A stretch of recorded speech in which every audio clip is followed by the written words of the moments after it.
Hola, ¿cómo están? Mi nombre es Simón Pelufo Castaño. Hoy vamos a hablar un poquitico sobre lo que es la hipersensibilidad, unos trastornos muy frecuentes pues en nuestro medio.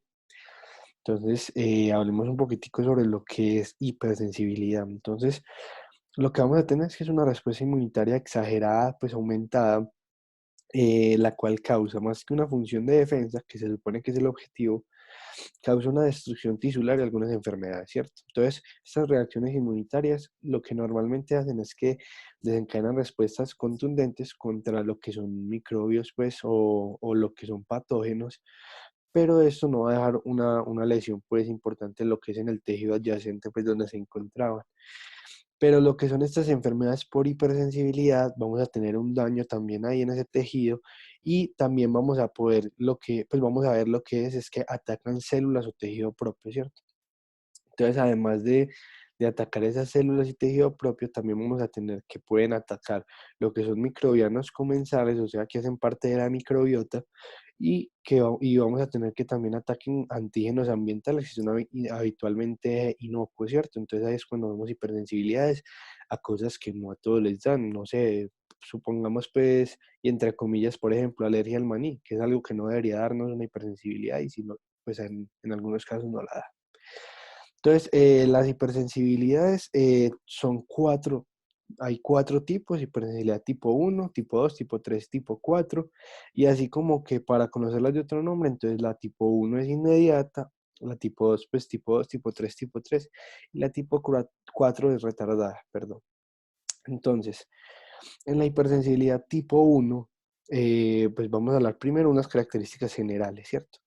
Entonces tenemos que son también se llama hipersensibilidad inmediata, se conoce también como trastornos alérgicos o atópicos.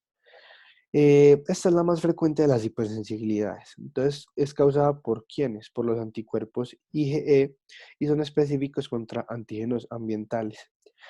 También son causados por la activación de TH2, entonces esto produce interleuquina 4, 5 y 13, y esta en los linfocitos, pues hace, o sea, estimula a los linfocitos T para que haya producción de más anticuerpos IgE, y estos son proinflamatorios, ¿cierto? Y tiene como mecanismos de lesión mastocitos, eosinófilos, incluso también tenemos basófilos y neutrófilos, ya lo vamos a ver. Entonces tenemos, como les voy a explicar como el proceso, como digamos paso a paso, aquí tengo es como unas palabras claves, pero entonces lo que pasa es que tenemos un alérgeno. Entonces un alérgeno es una micropartícula que se encuentra en el ambiente, ya sea pues, digámoslo así, en el aire, son aerodinámicos, o que esté, por ejemplo, en los pelos del gato o en los pelos de un perro, que también ahí podemos encontrar pues estos alérgenos. Y lo que vamos a hacer es que los vamos pues como digámoslo así, a inhalar. Bueno, o puede ser por otra vía, pero la más común es digamos así, inhalados. Entonces vamos a tener pues, ¿qué es lo que va a pasar con este alérgeno, cierto? Entonces, va a haber una célula dendrítica, ¿cierto? Nosotros tenemos una célula dendrítica que cuando este alérgeno pasa pues por la mucosa, lo que va a hacer es que lo atrapa, y esta célula dendrítica va a hacer una presentación antigénica, ¿cierto? Una APS, que a quién se la va a presentar, al TH0, ¿cierto? Entonces, el TH0, al recibir esta presentación antigénica, se va a convertir en TH2, lo cual va a hacer que por medio de una producción que es interleuquina 3 y 5, bueno, 3, 5 y 13, entonces la 3 y 5 más para las células B y la 13 para la producción de moco, el aumento pues. Entonces, cierto, hace esta, pues, o por medio de estas, entonces va a las células B, que primero aumentan el número y además de aumentar, lo que hace es que se convierten en células plasmáticas, entonces son productoras de IgE, ¿cierto? Entonces ya son células plasmáticas, son productoras de inmunoglobulina E, y lo que va a hacer es que esta inmunoglobulina E se va a adherir a los mastocitos. Entonces, ¿a qué parte se va a adherir? A la FCER1. ¿Qué quiere decir esto? Pues es como la fracción cristalizada que tiene cada anticuerpo, y va a pegarse, pues es E porque es inmunoglobulina E, que estamos hablando de epsilon, y es el receptor 1, ¿cierto? Entonces, eh, tiene una parte en la cual estos mastocitos tienen este receptor y entonces estos anticuerpos IgE se van a pegar a esos mastocitos. Entonces ya digámoslo así, es un mastocito sensibilizado, ¿cierto? Entonces, estos van a ir al tejido del que va, pues en donde se dio la sensibilización y van a circulación también, ¿cierto? Entonces ya están enregados en todo el cuerpo. Entonces, ¿qué es lo que pasa? Cuando volvemos otra vez digámoslo así, a la exposición de este alérgeno, ¿cierto? Entonces lo que va a pasar es que estos mastocitos, ¿qué van a hacer? Pues ya están sensibilizados y van a producir y van a soltar histamina, entonces se degranulan, entonces pues sueltan histamina y esto es lo que causa pues la inflamación, ¿cierto? Todo lo que produce pues esta histamina. Entonces, eso es lo que pasa primero, ¿cierto? Entonces tenemos, por ejemplo, un niño que pues los papás lo vieron jugando con el gato y resulta que pues lo vieron ya después con, digámoslo así, como lo dicen los pacientes, moqueadera, lo vieron pues como con dificultad para respirar y estos papás le dieron un antihistamínico y mejoró. Pero entonces a las 4 o 5 horas, 4, 5, 6 horas, resulta que le pasó lo mismo. Entonces le dieron otra vez unos antihistamínicos, pero vieron que ya no mejoró. Entonces, ¿qué pasó ahí? ¿Por qué los antihistamínicos no funcionaron? Y es porque la hipersensibilidad tipo 1 también, de 4 a 6 horas, tiene algo que se llama la respuesta a fase tardía. Entonces, la respuesta de fase tardía, lo que va a pasar? Estos mastocitos que estaban ya con el anticuerpo pegado, ¿cierto? En su receptor, lo que van a hacer es que también van a llamar, pues por medio de quimiosinas, van a hacer una reclutación también de eosinófilos, basófilos y neutrófilos. Y esto produce una inflamación de los vasos, ¿cierto? Una inflamación de la pared también. Y lo que va a hacer es que esto ya estén por ahí regados en circulación. Entonces, ¿qué vamos a ver ahí? Pues tenemos que ya no va a funcionar porque ya no es solo el mastocito el que está haciendo pues como la liberación de histamina, sino que también tenemos un montón de otras células pues inmunitarias que están haciendo reacciones. Y esto ¿a qué nos va a conllevar? Pues cuando tenemos todo este proceso, también cada vez tenemos mastocitos pegados pues con el anticuerpo. Y vamos a tener un montón de aumento de células B que se van a ir aumentando, aumentando crónicamente. Entonces eso es lo que pasa con enfermedades crónicas como el asma, como la rinitis crónica, que entonces es por eso que no se tratan, digamos, con antihistamínicos, porque no le vamos a hacer nada, pues no le vamos a ayudar nada. Entonces, por ejemplo, un paciente con asma, lo que lo vamos a tratar es con corticoides. ¿Por qué? Porque entonces los corticoides, ¿qué van a bloquear? Van a bloquear es esto, la respuesta a fase tardía. Van a bloquear estas quimiosinas y lo que va a pasar es que ya no se va a producir esta reclutación, digámoslo así, pues en términos generales. Y entonces es por eso que se tratan con eso, ¿cierto? Entonces, esa es como la hipersensibilidad tipo 1, lo que vamos a tener pues como general, y ese es como pues como el recorrido de esta hipersensibilidad, como lo que pasa paso a paso, ¿cierto? Entonces ya vamos a ver pues lo que es la hipersensibilidad tipo 2. Entonces, la hipersensibilidad tipo 2, entonces vamos aquí a tocar el tema de anticuerpos ya IgG e IgM, ¿cierto? Entonces estos van a provocar lesiones tisulares al activar el sistema del complemento, van a reclutar células inflamatorias o van a interferir con las funciones celulares normales, ¿cierto? Son como tres vías, digámoslo así. Entonces, aquí ¿qué va a pasar? Va a haber anticuerpos ya sensibilizados específicamente contra antígenos de células particulares o va a haber pues para los tejidos donde el antígeno esté más presente. Entonces ahí ya vamos a hablar de una hipersensibilidad tipo 2 y pueden estar entonces adheridos a la membrana, adheridos al tejido o en circulación libre. Y esto puede pasar o por medio de autoanticuerpos, ¿cierto? Atacan propios o anticuerpos que tengan una reacción cruzada. Entonces, por ejemplo, esto pasa con lo que es en la espiroqueta, en la Helicobacter pylori. Lo que va a pasar es que hay antígenos para pero van a tener una reacción cruzada con unos receptores que hay en el corazón y van a generar inflamación y daño en el tejido, que también se conoce como la fiebre reumática, ¿cierto? Entonces, en la hipersensibilidad tipo 2 entonces vamos a tener una vía, pues digámoslo así, que es la opsonización y fagocitosis. Entonces, estos anticuerpos, ¿qué pasa? Se unen a los antígenos de células, eh, ¿cierto? Pues tenemos los anticuerpos unidos a estos antígenos celulares. Entonces, puede que los opsonicen directamente o pueden activar el sistema del complemento y esto va a, digámoslo, activar otras proteínas del complemento que van a hacer la opsonización. Entonces, cuando se opsoniza, ¿qué pasa? Entonces, ya los fagocitos que presentan receptores para la IgG o IgM van a fagocitar estas células opsonizadas y entonces ocurre pues la destrucción de estas células. Entonces, por ejemplo, esto ocurre en la anemia hemolítica autoinmune o en la púrpura trombocitopénica autoinmune. Entonces, es donde atacamos pues como estos eritrocitos o plaquetas, respectivamente, pues, y va a haber pues como esta enfermedad, ¿cierto? Entonces, tenemos opsonización y fagocitosis, vamos a la inflamación. Entonces, ya esto es en el tejido. Entonces, son anticuerpos depositados en el tejido, entonces estos reclutan son neutrófilos y macrófagos. Entonces, estos se van a unir anticuerpos y proteínas del complemento. Y lo que va a hacer es que se unen a través de los receptores de IgG y los receptores del complemento. Entonces estos leucocitos van a recibir señales de los receptores, más específicamente de los de la fracción cristalizada, ¿cierto? De IgG, y van a liberar productos como las enzimas lisosómicas o las especies reactivas de oxígeno. ¿Qué va a pasar con estas? Van a causar lesión y van a causar daño tisular, pues o van a causar inflamación. Esto también se da este proceso, se da en la glomerulonefritis. Y vamos a tener las funciones celulares anómalas, que entonces cuando se da la unión de los anticuerpos a receptores celulares normales u otras proteínas e interfieren con la función de estos, causando una enfermedad sin lesión e inflamación.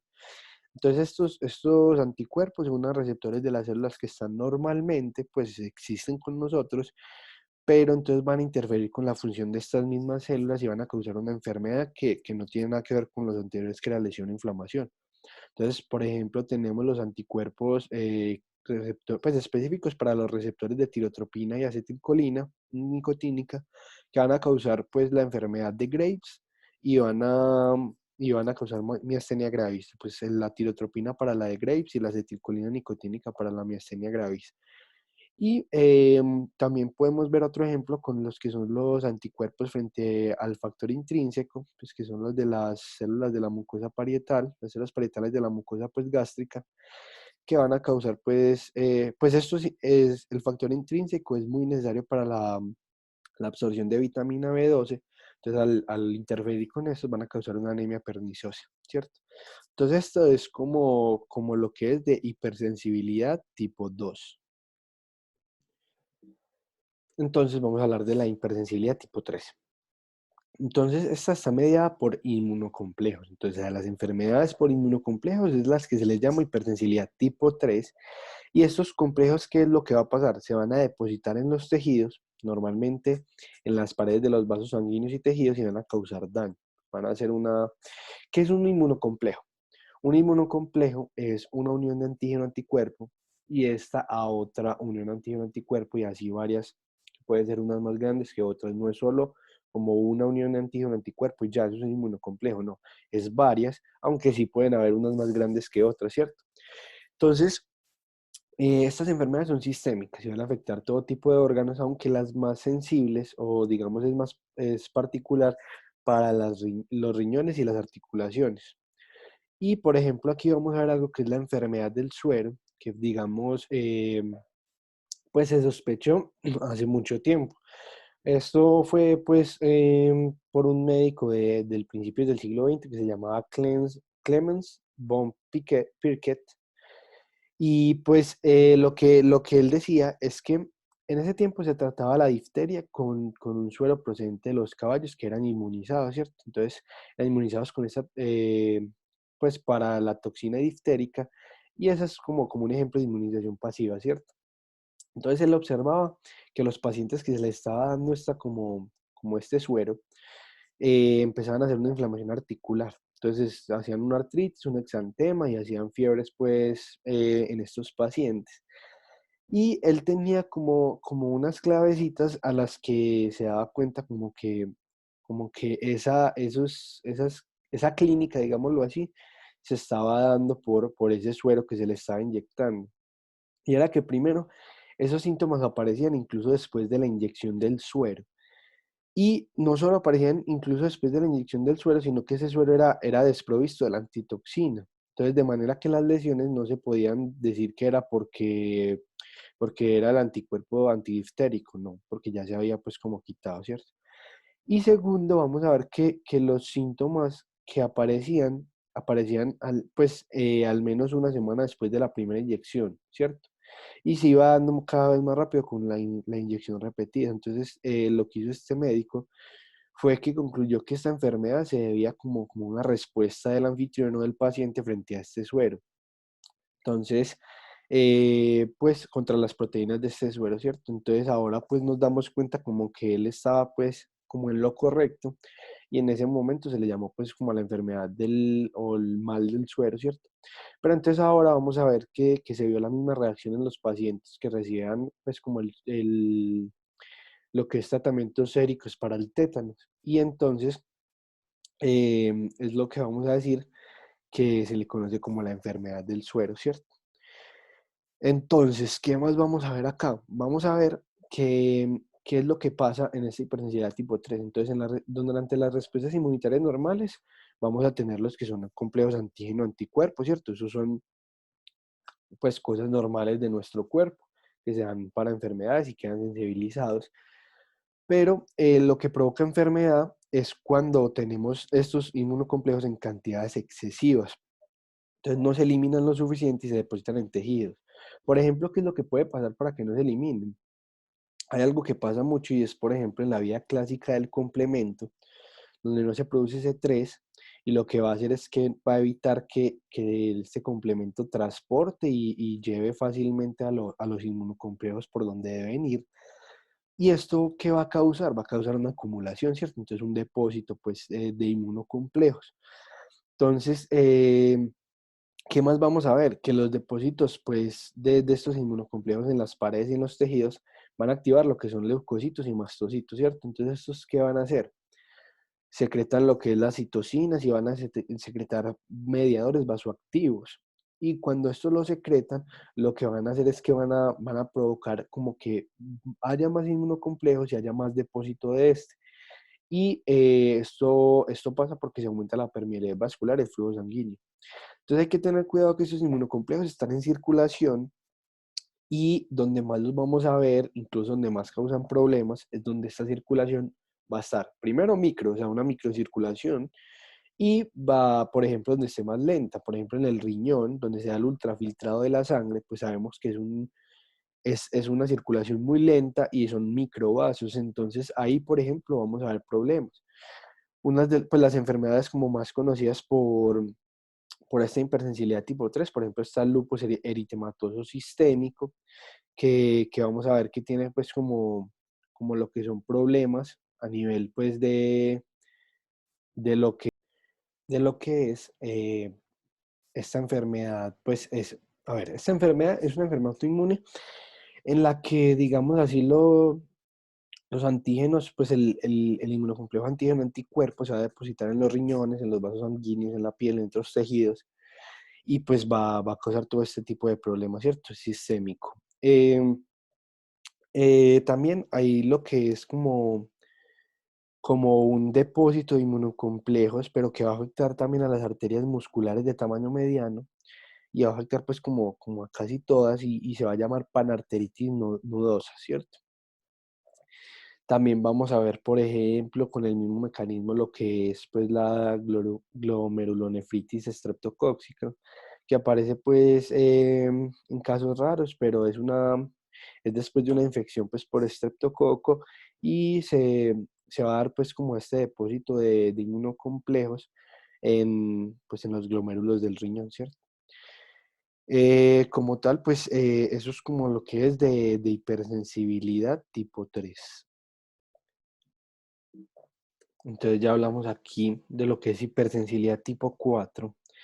Bueno, me acabo de acordar, ahora les dije un error, me disculpan, en la hipersensibilidad tipo 2 cuando les estaba hablando pues, de lo que es mimetismo molecular, pues de que se reaccionan pues por antígenos que están entrenados para un microbiano, pero se confunden.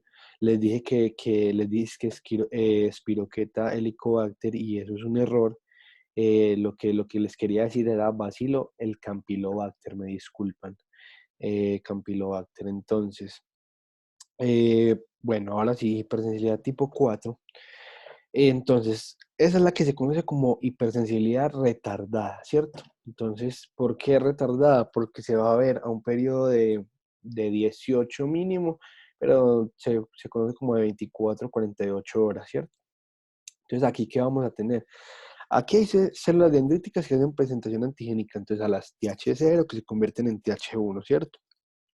Y bueno, también tenemos lo que es TH1 y TH17. Entonces, ¿qué vamos a ver? Los linfocitos TH1 y TH17 van a secretar citocinas que reclutan y activan leucocitos. Entonces, lo que es la interleuquina 17, que es producida por el TH17, va a reclutar neutrófilos. El interferón gamma activa los macrófagos. Este interferón gamma también es por TH1. Y el factor de necrosis tumoral o TNF y las quimiosinas pues de todo este tipo de células participan pues en el reclutamiento de muchos tipos de leucocitos, ¿cierto? Entonces, aquí vamos a tratar de entender cómo es hipersensibilidad tipo 4 y es que primero se va a dar una lesión tisular. ¿Por qué? Porque hay neutrófilos y macrófagos reclutados, ¿cierto? Y están activados. Y estos van a sacar pues como enzimas lisosómicas y las especies reactivas de oxígeno, el óxido nítrico y citocinas proinflamatorias. Entonces ahí es todo esto lo que va a generar pues una lesión tisular y eso se está cargando y cargando y llaman más lo que son neutrófilos y macrófagos y pues se va a dar pues otra vez todo este tipo pues de procesos. En esta hipersensibilidad, ¿qué va a pasar? ¿Cierto? Se va a dar primero una fase de sensibilización y luego una de provocación. ¿Cómo así? Yo primero tengo que exponerme al antígeno y mis anticuerpos pues lo van a reconocer y eso se va a dar una fase de sensibilización. Eso es una fase normal, ahí no ha pasado nada todavía. Pero ya luego, cuando se vuelve a exponer al antígeno, da una fase de provocación en la que ya hay, pues, digámoslo así, una memoria, pero pues vamos a tener pues como esa fase tardía, digámoslo así, o esa hipersensibilidad retardada a las de 24 a 48 horas. Entonces, las reacciones de esta hipersensibilidad tipo retardada, las crónicas, van a aparecer si una respuesta TH1 a una infección activa de los macrófagos, pues se da, pero no puede eliminar esos microbios que fagocita, ¿cierto? Se forman granulomas. Entonces vamos a tratar de explicar un poquito esos dos apartados y es que, digámoslo así, que lo podemos entender, por ejemplo, con lo que es la exposición a Mycobacterium tuberculosis, ¿cierto? Entonces, uno primero, digámoslo así, que se sensibiliza al antígeno, ¿cierto? Entonces, ya luego vamos a pasar a lo que es la provocación, ¿cierto? Entonces, se hace una prueba cutánea, ¿cierto? Que se llama pues la pretuberculina. ¿Y qué es lo que va a pasar? Entonces, la respuesta de esta hipersensibilidad tipo retardada, sabemos que va a evolucionar durante unos 24 a 48 horas, pero entonces alrededor de las 4 horas después de la inyección de este antígeno a un individuo que ya está obviamente sensibilizado, ¿qué va a pasar? Entonces, en el lugar de la inyección se van a acumular neutrófilos, pues alrededor de las vénulas postcapilares, después del capilar, en ese lugar de la inyección, ¿cierto? Y al cabo ya de unas 12 horas, lo que va a pasar es que en este lugar, pues, de la inyección, van a llegar lo que son linfocitos T y monocitos sanguíneos. Y pues, se organizan, pues, perivenularmente, digámoslo así, pues, en la periferia de las vénulas, ¿cierto? Luego las células endoteliales que recubren estas vénulas aumentan el tamaño, ¿cierto? Muestran un aumento de orgánulos biosintéticos y se hacen permeables a las macromoléculas plasmáticas. Entonces, pues va a haber un aumento, pues digámoslo así, de todo este tipo ahí en el sitio, pues como donde se dio la infección. Entonces, la inyección, perdón. Entonces, ¿qué va a pasar? El fibrinógeno se va a escapar de los vasos sanguíneos y va a ir hacia los tejidos que se rodean. Y eso se va a convertir en fibrina. Entonces ya va a haber un depósito de fibrina donde va a haber edema y va a haber acumulación de linfocitos T y monocitos también. Y todo eso va a pasar dentro del espacio del tejido extravascular, ¿cierto? Y vamos a tener pues como un tejido, digámoslo así, tumefacto y va a adquirir pues como una dureza, ¿cierto? Entonces también que quiero que pensemos como cuando ahorita hablábamos de lo de las crónicas, y es que estos no pueden, o sea, fagocitan, más no lo pueden, digámoslo así, como, perdón, o sea, activan los macrófagos, pero no pueden fagocitarlo, ¿cierto? Entonces, ¿qué es lo que van a hacer? Pues como no lo pueden fagocitar, va a producir unos nódulos de tejido inflamatorio que se van a llamar granulomas. Entonces, esto lo que va a hacer es que como que van a rodearlos y van a crear unos granulomas. Entonces, estas granulomas, pues lo que va a hacer es que en estas reacciones, los linfocitos T y los macrófagos activados continúan produciendo pues citocinas y factores de crecimiento, ¿cierto? Eso va a seguir ahí, lo que amplifica las reacciones de ambos tipos celulares y modifica progresivamente el ambiente tisular local. Eso es lo que pasa pues como en este tipo de granulomas. Y entonces vamos a tener como que estos se forman ahí y se quedan ahí pues porque no los pueden fagocitar. Y esto genera pues ya como ese tejido ahí que por ejemplo se ven en las imágenes radiológicas, ¿cierto? Entonces las respuestas de los linfocitos citotóxicos también a una infección vírica pueden llevar a la lesión tisular al matar las células infectadas, aunque el propio virus no tenga efectos citopáticos. ¿Qué me quiere decir esto?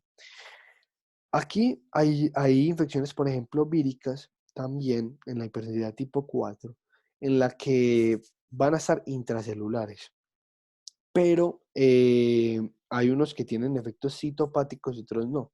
¿Cómo así? O sea, hay unos que me van a dañar como, o me van a, pues digámoslo así, en patología, pues hepáticos, patología, o sea, me van a enfermar como, digámoslo así, entre comillas, es la célula, y hay otros que no, pues precisamente son intracelulares, pero no me van a hacer nada. Lo que pasa es que estos linfocitos citotóxicos, a ellos, entre comillas, no les importa si son citopáticos o no, o más bien no pueden como diferenciar esto, y lo que hace es que lo ve y mata esa célula. Entonces, ellos, este es otro tipo de hipersensibilidad tipo 4 en la que vamos a ver que estos linfocitos citotóxicos, así estén pues con un virus adentro de la célula, citopático, ¿no? Esos linfocitos van a matar esa célula. Entonces, pues como lo que es esta hipersensibilidad tipo 4. Y aquí como que terminamos todo este tipo de hipersensibilidades. Hay que entender pues que en conclusión, como que es por eso que se dice que es una inflamación, perdón, una exageración pues del sistema inmune, porque vemos que pues normalmente, o sea, digámoslo así, en un cuerpo normal, donde un sistema inmune no tenga ningún tipo de alteraciones, no vamos a tener como todos estos tipos pues de reacciones, precisamente porque o vemos que entonces son eh, no sé, situaciones como microbios que son comensales, entonces no nos van a hacer daño, entonces no tenemos por qué regenerar sensibilidad, pues hipersensibilidad contra ellos. O vamos a ver como micropartículas en el ambiente que no van a ser, o no solo en el ambiente, también por ejemplo en los alimentos que no van a ser pues dañinos, pero pues el sistema inmune no, comprometido pues, o digámoslo así como que tenga esta hipersensibilidad, lo va a, a percibir como algo patógeno y va a generar pues como todo ese tipo de respuestas autoinmunitarias. Vamos a tener pues como muchos tipos de esto, ¿cierto? Entonces hay que entender pues como todo este tipo de hipersensibilidades desde cómo son, cómo es la fisiopatología, precisamente para yo saber cómo las voy a tratar, pues no puedo generar pues o no puedo más bien generalizar a todos estos tipos de hipersensibilidades porque unas se tratan diferente, otras se tratan de otra manera, y lo que va a pasar es que si yo trato de hacer pues como por un bien puedo generar un mal en un paciente si no lo sé tratar o si no sé lo que tiene. Entonces, esta será como, pues, como lo que les quería hablar de hipersensibilidades y muchísimas gracias.